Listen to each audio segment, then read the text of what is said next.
诉指控着立委马文君泄露着唱水监的秘密资料，即摆阁互网络的红人四青鸟来指控，讲马文君伫2022年刊登的朴素的期刊涉嫌抄袭。马文君看完一时会发表声明来回应。 红四青鸟伫笔册顶悬打出马文君伫2022年发表的朴素期刊，而且找来另外一篇由领导姓黄的作者伫2020年发表的学刊。四青鸟认为这两篇文章非常相共。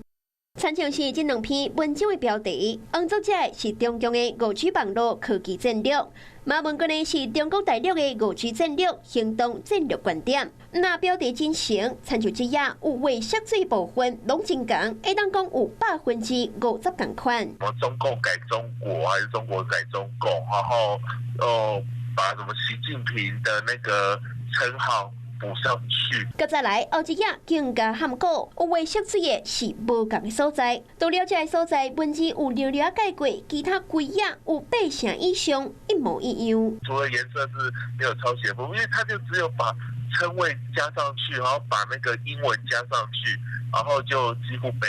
马文君正正才获前海军顾问指控盗窃占揽国造资料，即卖又搁防指控涉嫌抄袭。